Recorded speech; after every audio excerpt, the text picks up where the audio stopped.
you ready? So, for starters, when you were just getting into these characters and during production, I'm curious just about the conversations that you would have with David Lowery as far as just what qualities you wanted to emphasize in these characters.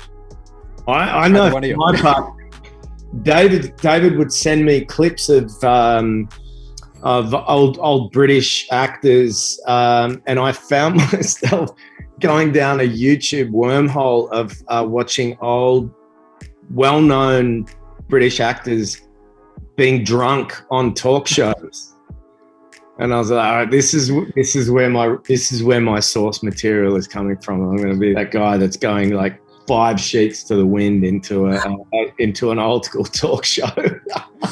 That's awesome. No, for you, Dove. No, we just were, really for me it was a process of submission, and like trying to be as in my skin as possible in the role. And, it's that fine balance of he's this egotistical, headstrong young man, but like trying to make the audience still invest in him and make him still likable, as well as have all those terrible attributes that make you very frustrated with the guy. I fear I'm not meant for greatness. We all fear, but fear can be a gift. Well, and also, part of what's incredible about this film is just the authenticity in the period setting. It transports you right to the Arthurian legend. What was it like to just shoot within that setting? It was pretty amazing to seeing all those nights, and that kind of, these sets were gorgeous, and like the costumes, and David took us to a great lengths to try and achieve this imagery, kind of referenced in one of our first conversations, the film, Barry Lyndon, and it's like the vastness of that. So, there's a young man romanticizing this knightly quest, and actually it's quite a brutal journey, and all of that romance goes out the window very quickly when he's stripped of everything by these scavengers and set out. And it's kind of the harsh, cold reality of these tales that you don't quite get to see, and more of the psychological elements too, which is really awesome. Why do you stop me?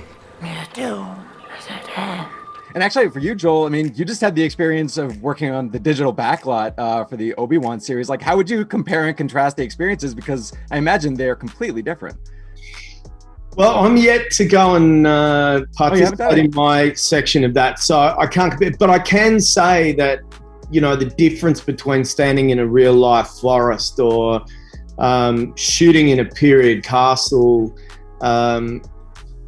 As an actor, I feel like my imagination I want to preserve and reserve for performance and for relating to another actor. And it really helps me if what I'm holding in my hands and what I'm looking at as a backdrop is filling up that world for me, rather than trying to imagine things, trying to project my own version on a green screen of what's supposed to be there. It really just helps me. I think my brain is lazy, or my brain really kind of gets channeled into an imagination that's better if I'm living and breathing in real world. I really take my hat off to actors who can stand on a green screen and give incredible performances. The great thing about being on the Green Knight set was you could look in one direction and really feel like you were transported in time or into David's imagination of this world. And then you turn the other way and you just see a bunch of regular crew standing around. It was truly incredible. And what do you hope to gain from facing all of this?